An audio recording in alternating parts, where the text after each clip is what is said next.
تو لوگ کہہ رہے ہیں کہ مودی ظالم ہے، وہ ظلم کر رہا ہے. میں کہتا ہوں ہندوستان کا مسلمان مودی سے بڑا ظالم ہے، کیونکہ ہندوستان کا مسلمان صبح اٹھنے سے لے کر آنکھ کھلنے سے لے کر رات کو سونے تک نہ جانے کتنی بار نبی کے سنتوں کا جنازہ نکال دیتا ہے.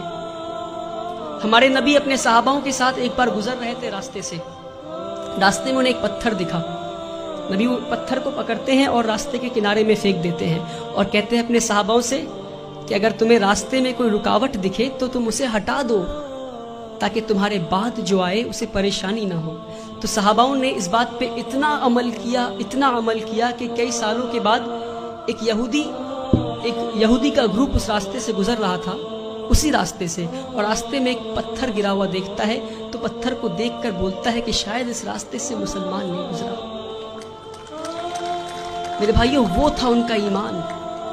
اور ہم آج کہیں بھی بم پھٹتا ہے تو بولتے ہیں شاید مسلمانی ہوگا، کہیں بھی گولیاں چلتی ہیں تو کہتا ہے مسلمانی ہوگا.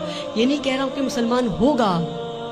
اپنے اندر جھانک کر دیکھیں کہیں اللہ کا عذاب تو نہیں آیا ہم پہ، کہیں اللہ تو ناراض نہیں ہم سے. میں بھٹکل کے لوگوں سے نہیں بول رہا، پر بھٹکل کے لوگوں کے ذریعے میں ہندوستان تک یہ بات پہنچانا چاہ رہا ہوں، ہندوستان کے مسلمانوں تک یہ بات پہنچانا چاہ رہا ہوں. ایک بار ہمارے نبی صلی اللہ علیہ وسلم راستے سے گزر رہے تھے. ایک بوڑھی عورت کو دیکھتے ہیں، وہ اپنے سامان کو لے کر کھڑی تھی، تو مزدور کا انتظار کر رہی تھی. وہ تو نبی کریم جاتے ہیں، کہتے ہیں یار اے میری ماں، میں تمہارا مزدور بن جاؤں کیا؟ وہ پورے کائنات کے سردار مزدور بننے کو تیار ہو گئے. اور آج ہم اگر کوئی جوتا پلٹ رہا ہوتا ہے تو اسے سیدھا نہیں کر سکتے. یہ ہمارے مسلمانوں کی آج وہ عقر ہے. پتہ نہیں کس بات کی عقر میں جی رہے ہیں. جس کی امت اس بات کی عقر میں جی رہی ہے، اس کا رسول دوسروں کی مزدوری کرنے کو تیار ہو گیا تھا. کہتے ہیں اے ماں جی میں مزدور بن جاؤں تمہارا؟ ماں جی کہتی ٹھیک ہے. وہ بوڑھی عورت کہتی ٹھیک ہے، تو مجھے مکہ کے باہر چھوڑ دو.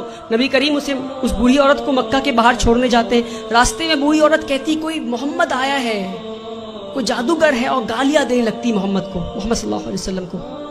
نبی کریم پیار سے شانتی سے مسکراتے ہوئے ان کی بات سنتے ہیں، مکہ کے باہر لے جا کر چھوڑ دیتے ہیں. اور جب واپس ہو رہے ہوتے ہیں تو بوڑھی عورت پوچھتی ہے ارے بیٹا، تو نے میری مزدوری کی ہے، مزدوری تو لے جا. کہتے نہیں رہنے دو ماں. تو کہتے اچھا اپنا نام تو بتا جا. تو کہتے میرا نام محمد ہے، وہی محمد جسے تو گالی دے رہی تھی. میرے پیارے بھائیوں، ہم اس نبی کی امت ہے، اس بات کو نہ بھولیں. ہمارے نبی سے زیادہ بڑا مثال سیکولرزم کا اس دنیا میں نہیں ہے. جس نے مزدوری کی اس غیر قوم عورت کی جو ان کو گالیاں دے رہی تھی، مسکراتے ہوئے اس کا کام کر دیا. اس نبی کی امت ہے ہم. جب طائف میں گئے تو انہیں اتنی پتھر ماری گئی کہ ان کا جوتا مبارک خون سے بھر گیا.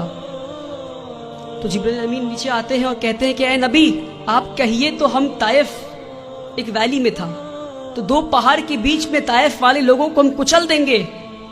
ہمارے نبی گھائل حال میں بھی پتھر کھا کے بھی کہتے ہیں میں تو یہاں رحمت کے لیے آیا ہوں. میرے بھائیوں، ہم اس نبی کی امت ہے، اس بات کو ہم نہ بھولیں. جس دن مسلمان اپنے نبی کی سنتوں کا جنازہ نکالنا بند کر دے گا، اس دن ہماری تقدیر بدل جائے گی انشاءاللہ. اللہ تعالی ہندوستان اور اہل ہندوستان کے دلوں میں اسلام کے لیے عزت اور مسلمانوں کے لیے پیار بخشے. اللہ تعالی اس دیش میں امن اور شانتی قائم کرے. وآخر الدعوانا والحمدللہ.